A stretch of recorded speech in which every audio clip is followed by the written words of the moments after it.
Hello,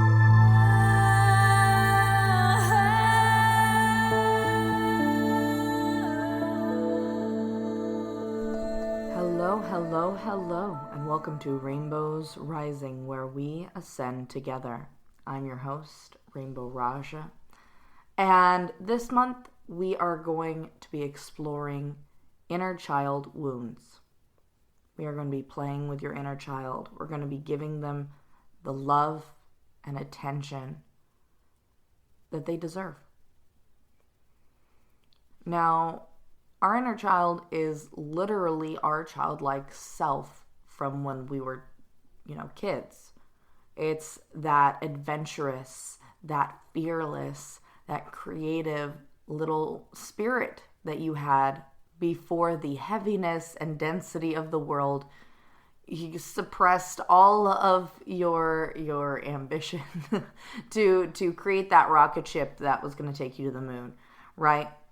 So there's so many of us, I'd say all of us, we all have child wounds. We all have these inner child wounds. Inner child wounds stem from feeling abandoned, from people who betray us and us feeling like we can't trust them. It's all of those events that make a child realize the world isn't as safe. The world isn't as wonderful as we came here believing that it was, where reality sets in. Now, in a sense, that purity of heart is such a precious thing. No matter what age you lost it at, there is an inner child within you that is still crystallized, waiting to be recognized. That their gifts, their hobbies, their ideas, their thoughts, their spark is there for you to access. But we have to do a little bit of work to be able to reach that inner child, to be able to let them out, let them be free. But I will be giving you guys some really good, strong practices where you can begin to do your own inner child work. Because I believe being able to tap into that reservoir of unlimited, unlimited potential is such a powerful thing. A lot of my art, a lot of my spontaneity comes from my own inner child.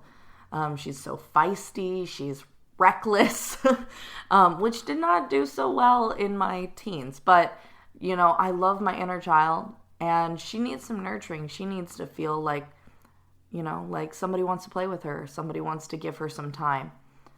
And I hope that you guys can recognize where your inner children, because there's so many people listening, children might be needing that kind of attention, that kind of nurturing.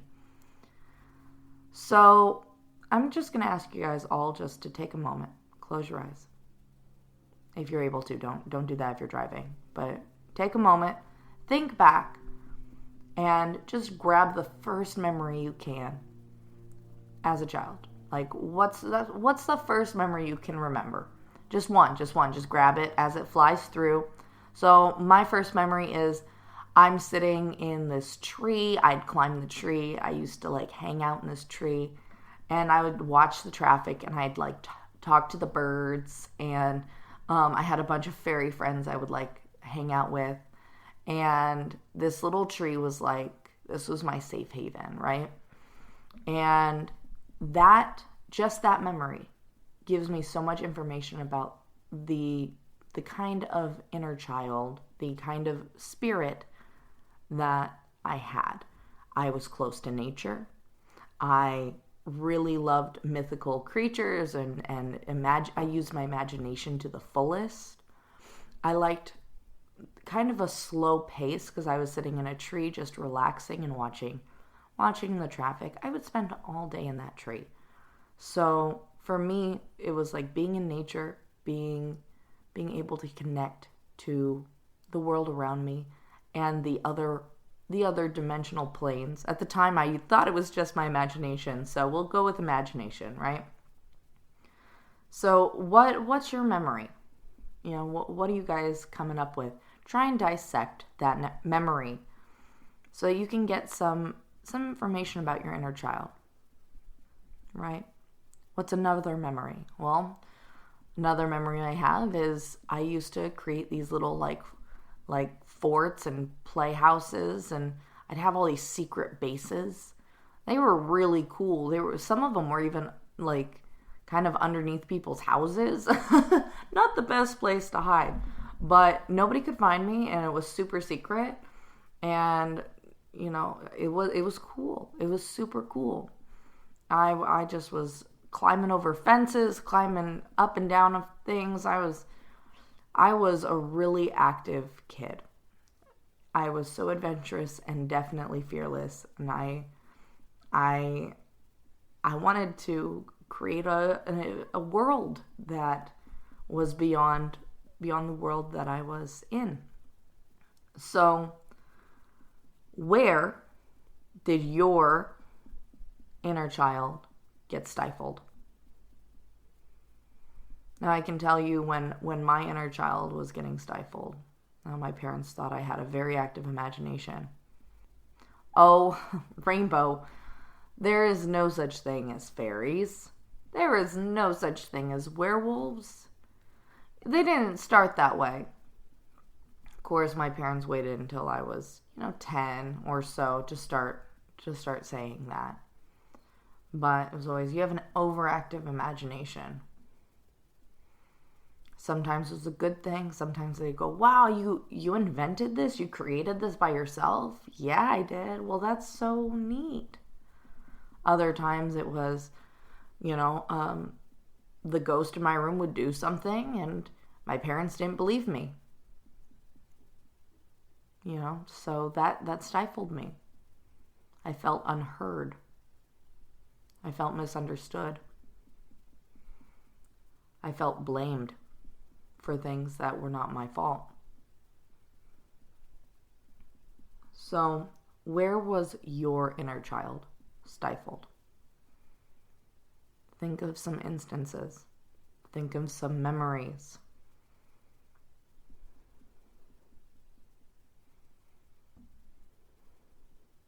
Some other times that I was stifled, my parents would make promises to do things, and I was so excited. I had this whole plan. And suddenly, they just wouldn't get around to it. And as a kid, being told, oh yeah, we're going to go to the park. We're going to go get to play. To a kid, that is everything. Now that I'm an adult, I can see, wow, like work gets in the way, other circumstances get in the way. Plans fall through a lot. And as a kid, being promised these things and then having things fall through was devastating. That made me not trust my parents. That made me not trust other adults. Made me realize, people could lie. I didn't even know that was an option. And then being lied to, you want to try it yourself. So where were you stifled? Where did you lose trust? Where did your plans fall apart? Where did you get disappointed? Now, all of these memories that bring up and elicit emotions within you in your childhood, these are wounds. We're talking the painful ones, right? Because the good ones you don't want to consider those wounds. But there are enough times in my past that I see pain. I see a little me crying. I see a little me unable to feel accepted, feel like their experience is validated. They just wanted someone to play with them. They just wanted someone to spend time with them. They just wanted someone to be there with them.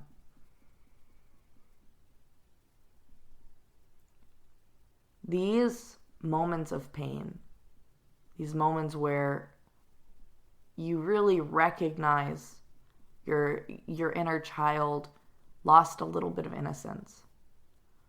Those are the moments that we want to utilize for healing. Now, the different methods you can go about doing that, there's so many. You can do mirror work, where you take a mirror, you look at yourself in the eyes, and you have an actual conversation with your inner child. Hey, inner child. Hey, little rainbow. I remember when you were promised to go to the park, and you were so disappointed that didn't happen. I see you. I'm so sorry that you are disappointed, but I can see that your mom and dad really wanted to take you to the park. Things just didn't work out that way. But guess what? You got to go to the park the next day, didn't you? So we can let go of that, can't we? How about this? To make up for that time we didn't get to go to the park when we were a kid. How about you and I, we go to the park today? Let's go to the park. How about we play in the backyard? Just you and me. Let's climb that tree. Let's do it together right now. I'll spend the next 30 minutes. Nobody is going to judge you for 30 minutes, you guys. Nobody is going to judge you for 30 minutes. And even if you go and climb on some playground equipment for 30 minutes, you can always just tell somebody it's part of your workout routine. If anybody gives you any looks, just be like, hey, it's part of my workout routine. It's part of my therapy. Who cares? Give yourself that playtime. You will remember how much you loved it. And those little moments of giving your inner child what they missed out on will make up so much of a difference now. You know, maybe you're self-conscious and you can't go to a playground. You just really can't bring yourself to do that. So what else did your inner child like? What did you like to do as a kid? Did you like cake? Did you like, I don't know, making stuff out of boxes? Did you like hanging upside down? Did you like making a fort? What did you like to do? Did you like to read under the stars? What did you like? Now pick something that isn't video game or TV or like electronic related, okay? Try your best to pick something that allows you to really, really, truly connect with yourself without the distraction of technology. It's so important. Because if you're playing a video game, adults can play video games, you know? So try and pick something that you enjoy doing, that you don't enjoy doing anymore, or maybe you feel silly enjoying doing as an adult. Okay? So that mirror work is about having a communication with your inner child and bringing solutions for those wounds. Whether that be hugging yourself and looking at yourself in your eyes in your mirror to be like, I love you, I'm sorry you were hurt. Talk through these situations. See yourself as a child. Talk to yourself as you would a wounded child. Give yourself the love you wish you received in those moments. Mirror work can become a powerful tool. You need a good mirror for it, and that's all you need. So, the next kind of inner child work you can do, besides mirror work, and then obviously taking the steps to conclude the mirror work, right, where you are enacting those situations to heal the wound, right? The next kind of practice you can do is journey work.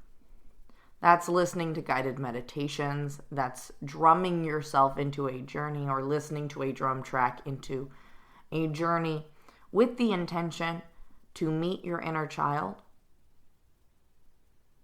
in a specific place and time to work on one of those traumas. So you want to pick a trauma, you want to go into your journey, go into your guided meditation, and you want to interact with your inner child to resolve the trauma. You want to give yourself what you wish you had received in that moment. It's just like the mirror work, but it's more internalized. Everybody has a different process. Some people need to be able to see, to feel, to interact with their own body, with their own self. Maybe inner visualization is difficult. So this journey is for those people who are really good at visualization, and that feels like a good connection for you. Okay? So it's pretty much the same as the mirror work, but you're meeting with your inner child face to face. You're going to talk about the issue. Try and understand how they're feeling. Ask them, how are you feeling about this? How did this make you feel? What do you wish had happened? What can I do to help you feel better? What can I do to make you feel safer? What can I do to make you happy again? You want to give your inner child that attention and that love that maybe your parents didn't give you in that moment, right? And the next method that I would recommend is art therapy. Now, earlier in the first season, I had talked a little bit about using art as a method of therapy. If you didn't listen to that month about art therapy, using art as a healing modality, please go check out those episodes. If art is something you are interested in, if art is something you're good at, or something that makes you feel like you're getting cathartic release, art therapy can be very beneficial for inner child work. So the way you would utilize art therapy in inner child work is you would first want to sit with a memory, sit with a wound, really feel it in your body. And you would want to have paper or some material out in front of you getting ready to do the art. And you would want to make sure that you are transmuting that feeling, that situation on that paper into a better situation. So sometimes this can be done with writing down on the piece of paper what it is that you experienced, what that situation was, how you felt. You could write down all the feelings on the piece of paper. You could write a short paragraph of what the situation was. You can, just kind of outline, the things that come up for you in words on that piece of paper. Take some paint and paint what you wish it had been over the top. Paint a scene. Paint a feeling. It doesn't have to be pretty. It doesn't have to be perfect. It doesn't even have to look like anything. Be in your heart and get those colors down on that paper. And that is what will really, really be the best for those of you who are artistic, those of you who need some kind of artistic expression to heal. So just write down the scenario or draw a picture in pencil on the paper of what it was, and over the top of it you want to paint what it could be, what you wish it had been. Maybe you want to paint how you would have fixed it had you been your own parent. Those kinds of things. You want to create the solution in the color, in the paint, in the colored pencils, whatever your medium is. Okay?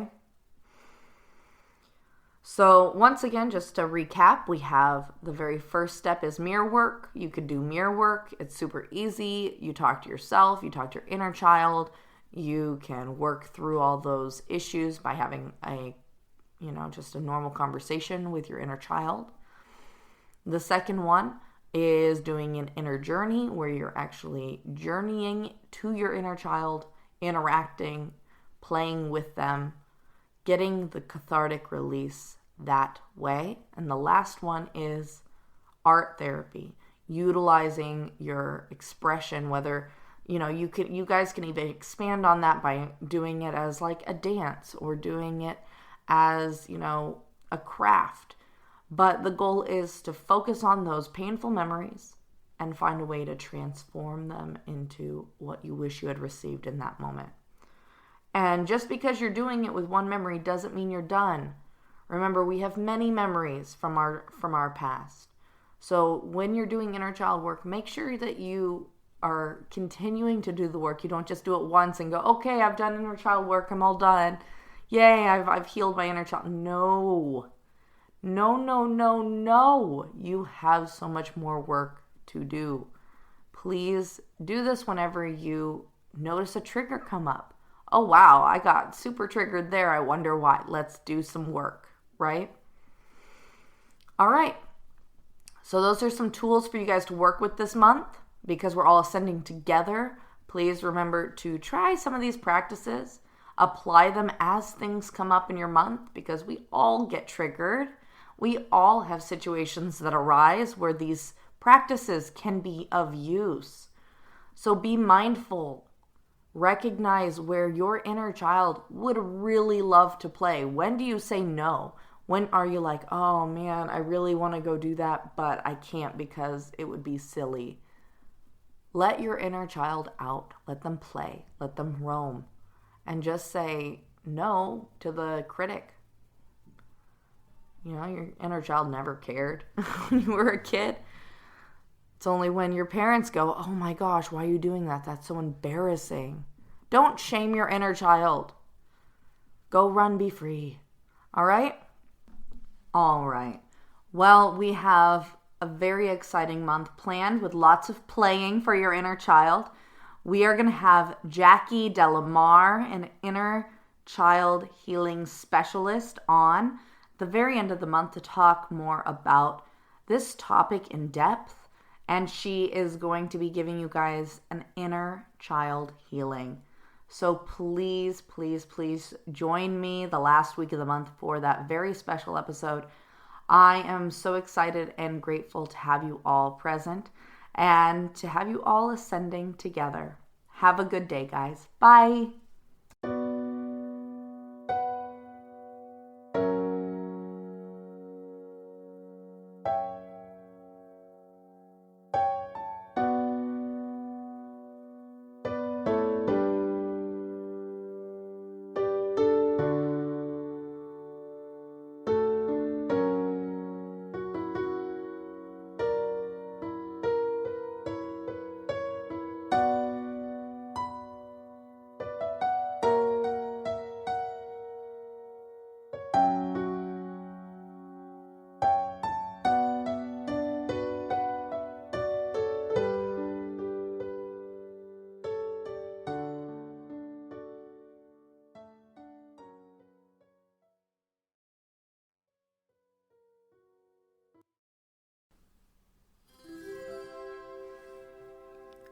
Are you ready to ascend to the next level?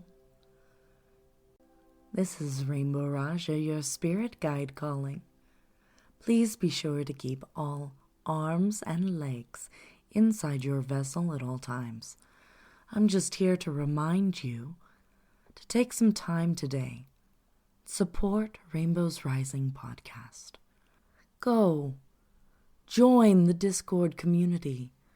Check out the Patreon. Get some stickers, custom tarot cards. Check out the merch.